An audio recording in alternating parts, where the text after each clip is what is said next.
The Nigerian government has unveiled a 10-year strategic action plan between 2026 to 2035 to transform its agricultural sector, with Vice President Shettima declaring that the youth-led innovation will be central to the country's food systems transition.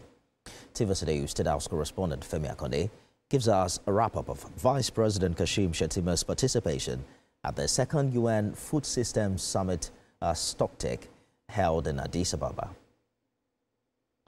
Food security in Africa is a complex issue with significant challenges despite ongoing efforts to improve it. While some progress has been made, a large portion of the population still faces hunger and malnutrition, and the situation is projected to worsen in some regions. Factors such as conflict, climate change, and economic instability contribute to the problem. For Nigeria, there is a deliberate attempt by the Tinubu administration to confront the food crisis with the transformation of agri-food systems. Vice President Shettima represented Nigeria at the second UN Food Systems Summit stocktake in Addis Ababa, Ethiopia.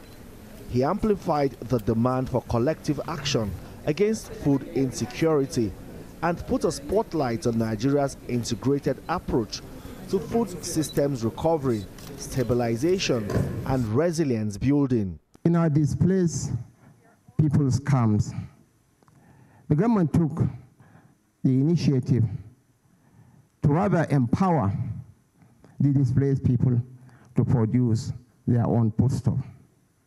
That will give us resilience, that will give them dignity, and most importantly, that will give us buffer against shocks. In the Sahelian region, there is an incestuous relationship between economy and ecology.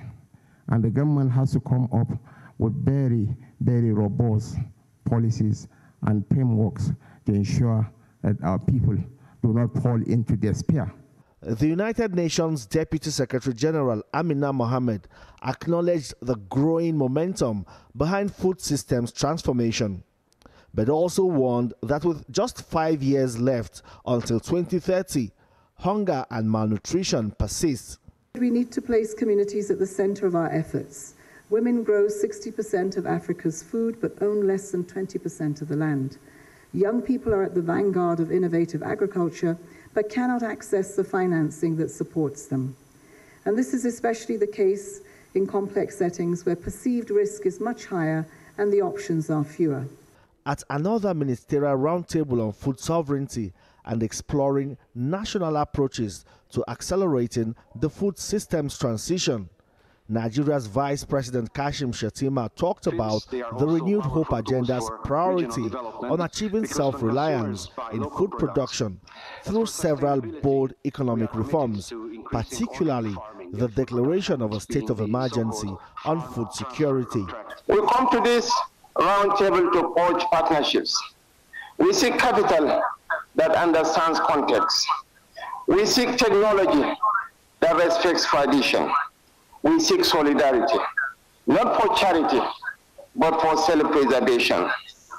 We believe in carrying our poverty with dignity. Nigeria's agri-food systems got the endorsement of international development partners with stronger commitments of support and collaboration. Vice President Shettima talked about the Nigerian government's plan to revive the Lake Chad region, enhance all-year farming, and implement the Green Revolution project of the Tinubu administration. School feeding is my absolute favorite program of all, and I'm not supposed to have favorites within WFP, but school feeding is my one because the impact that one program has on children within a country is tangible. You can see it, and so feeding one child, but feeding many children, really brings a generation into what it should be, that's strong, intelligent, well-fed, respected. You said the lake area, and irrigation for aquaculture and for other cash crop, because that's my humble experience in China. When you have enough stable food, you have moved up to the cash crop to develop all these industrial crop or some others. That's the way the highest marginal utility. We're no longer looking at national level or state. We're going deep down into the local governments where the farmers are, where the rural communities are. So we're going to have, for every local government, a project that will be impacted by this program. There was also a high-level session, which was a strategic platform to advance the comprehensive Africa Agricultural Development Program by connecting Africa's leadership with the next generation of agri-food entrepreneurs. Here, VP Shettima talked about Nigeria's deep commitment to youth inclusion, given the significance of the country's youthful population. As we depart from this summit, let us embrace critical thinking. Let us interrogate the gaps in our systems and challenge ourselves to do more. Let us harness our comparative advantages. And above all, let us mobilize our greatest asset, our youth, to transform Africa's agri-food future. Beyond the talks at the second UN Food Systems Summit, Nigeria's policies targeted at improving agriculture and enhancing the agri-food systems are already yielding results. Government data shows that Nigeria's agricultural sector contribution to the economy rose to 27.8% in the first quarter of 2025. The newly launched Comprehensive Africa Agricultural Development Program Strategy and Action Plan for 2026 to 2035 represents a crucial initiative for enhancing productivity and fostering cohesive agricultural development throughout the continent. Femi Akonde, TVC News, Addis Ababa.